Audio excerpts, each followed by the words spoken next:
Praise the Lord everyone. आज और एक नया टॉपिक के साथ आपके सामने उपस्थित हूँ। टॉपिक का नाम है हम कैसे जाने कि हम परमेश्वर के सच्चे संतान हैं। How we know that we are the true children of God. मुख्य पद पर मत्ती लिखित सुसमाचार 7 अध्याय 20 आयत, उसमें ऐसा लिखा है, इस प्रकार उनके फलों से तुम उन्हें पहचान लोगे। मेरे प्यारे भाई बहन,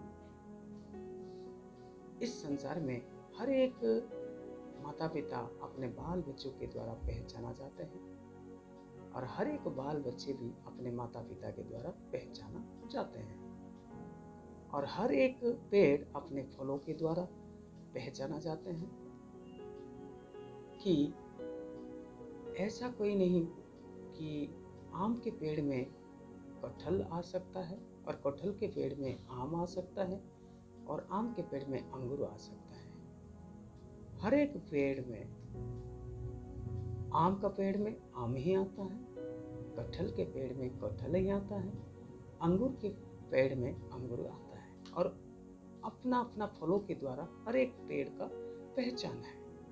मेरे प्यारे भाई बहन, हम प्रभु यीशु मसीह के संतान हैं। तो प्रभु यीशु मसीह के संतान होने के नाते जो प्रभु यीशु मसीह में गुण है, स्वभाव है, हमारे जिंदगी में भी उस गुण स्वभाव होना चाहिए।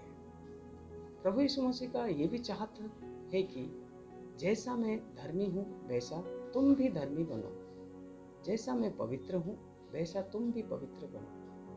यानी कि प्रभु यीशु मसीह का एक डिमांड है कि जैसा वो है वैसा हम भी उसके स्वभाव को अपनाएं। और प्रभु यीशु मसीह में पवित्र आत्मा का 9 फल मौजूद था और वो 9 फल हम प्रभु यीशु मसीह के संतान होने का नाते हमारे जिंदगी में भी होना चाहिए। वो पवित्र आत्मा का 9 फल क्या है, इसके बारे में अगर हम जानना चाहते हैं, गलातियों के पत्री 5 अध्याय 22 और 23 का पहला अंश को अगर हम पढ़ते हैं तो ये 9 फल के बारे में वहां पर वर्णन किया गया है। मैं पढ़ना चाहूंगा गलातियों पत्री 5 अध्याय 22 और 23 आयत, उसमें ऐसा लिखा है, पवित्र आत्मा का फल प्रेम, आनंद, शांति, धीरज, कृपा, भलाई, विश्वास, नम्रता और संयम। ये पवित्र आत्मा का 9 फल है और ये 9 फल प्रभु यीशु मसीह में समा हुआ था। अगर हम उसको विश्वास करते हैं, उसका संतान नई जिंदगी जी रहे हैं, ये 9 फल हमारे जिंदगी में होना अनिवार्य है। अगर 9 फल हमारे साथ नहीं है तो हम किसी प्रकार से कह नहीं सकते कि हम सच्चे परमेश्वर के संतान हैं। हमारे अंदर प्रेम होना चाहिए। प्रेम के कारण हमारा प्रभु यीशु मसीह अपना स्वर्ग का महिमा को छोड़कर इस धरती में मानव रूप धारण करते हुए आए, आपके लिए, मेरे लिए, समग्र संसार के लिए वो सूली पर कुर्बान हुए। मेरे प्यारे भाई बहन, लोगों का कहना है प्रभु यीशु मसीह कमजोर थे इसीलिए सूली पर कुर्बान हुए। नहीं, अगर वो चाहते हैं अपना बचाव के लिए पिता परमेश्वर से दुआ करते हैं तो 12 पलटन स्वर्गदूतों को परमेश्वर भेज देते हैं, परंतु हमको प्रेम करने का नाते वो हमारे लिए, हमारा अपराध को क्षमा करने के लिए वो सूली पर कुर्बान हुए। एक पलटन में 6000 सैन्य होते हैं, 12 पलटन में 72,000 सैन्य होते हैं। अगर एक पल में 72,000 स्वर्गदूत आते हैं जो प्रभु यीशु मसीह को सूली पर कुर्बान कर रहे थे उनके साथ लड़ाई करने के लिए, तो एक पल में सबका ऐस तैस हो जाता था। परंतु प्रभु प्रेम करने का नाते वो अपने आप को दे दिए। मेरे प्यारे भाई बहन, हमारे अंदर भी एक प्रेम होना चाहिए। प्रेम के द्वारा हम हर एक को जीत पाएंगे, इसलिए प्रेम हमारे जिंदगी में होना चाहिए। दूसरी बात, आनंद। आनंद जो इंसान के अंदर होता है उनके शरीर का आधा बीमारी दूर हो जाता है, ये परमेश्वर का वचन कहता है। इसीलिए प्रभु का वचन भी कहता है सदा आनंदित रहो, सदा खुश रहो, सदा मगन में रहो, और वो भी प्रभु के साथ। अगर हम प्रभु में सदा आनंदित रहते हैं तो ये परमेश्वर को भाता है। और तीसरी बात शांति। शांति का सही शब्द जो है मेल मिलाप करना।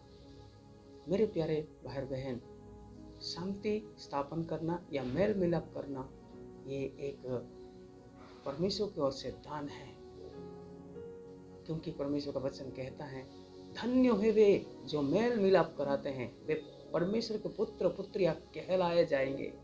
यानी कि शांति स्थापन करना ये एक परमेश्वर की ओर से फल है या दान है। शांति हर एक जीवन में होना चाहिए। और चौथी बात जो है धीरज। हर एक प्रभु के जनों को धीरज रखना चाहिए। और हर एक पांचवा बात कृपा। कृपा ये एक वरदान है। हर कोई एक दूसरे को कृपा कर नहीं सकता है, दया कर नहीं सकता है, परंतु दया कृपा करना चाहिए, ये परमेश्वर का फल है। और भलाई करना, भलाई के बारे में मैं पहले एक वीडियो को बनाया हूँ, धर्म का काम क्या है, उसमें इसके बारे में वर्णन है, आप उसको देख सकते हैं। और विश्वास, विश्वास के बिना हम परमेश्वर को किसी प्रकार से प्रसन्न कर नहीं सकते हैं, इसलिए विश्वास हमारे अंदर मजबूत होना चाहिए। नम्रता, बिना नम्रता के द्वारा हम कभी भी ऊपर उठ नहीं सकते हैं। नम्र होना, दीन होना, ये परमेश्वर के संतान को शोभा देता है। और स्वयं के साथ हम हर एक काम को अच्छा से कर सकते हैं। और दूसरी बात मैं बताना चाहूँगा, true child of God forgive others. मेरे प्यारे भाई बहन, जो सच्चा प्रभु के संतान होते हैं एक दूसरे का अपराध को क्षमा करते हैं। इसके बारे में भी प्रभु यीशु मसीह मत्ती की लिखित सुसमाचार 6:14 में कहा है, इसीलिए यदि तुम मनुष्यों के अपराध को क्षमा करोगे तो तुम्हारे स्वर्गीय पिता भी तुम्हें क्षमा करेगा। मेरे प्यारे भाई बहन, एक दूसरे का अपराध को हम क्षमा करते हैं तो हमारा स्वर्गीय पिता जो पूरे संसार का सृष्टि करता, वो भी हमारा अपराध को क्षमा करता है। क्योंकि हम पूरे संसार में जिंदगी जी रहे हैं, हमारा भी कोई ना कोई छोटी मोटी गलती हो जाता है, उस सारे बातों को वो क्षमा करेगा। और साथ साथ वो हमको अपना एक सच्चा संतान के नाते हमको आशीष करेगा। मेरे प्यारे भाई बहन, हम कुछ बातों को सीखा और इस बात को हमारी ज़िंदगी में हम अगर लागू करते हैं तो हम वास्तव में प्रभु के या प्रभु यीशु मसीह के या परमेश्वर के अच्छे सच्चे संतान कहलाए जाएंगे। प्रभु इस वचन के द्वारा आप लोग को आशीष करें। Praise the Lord. आमीन।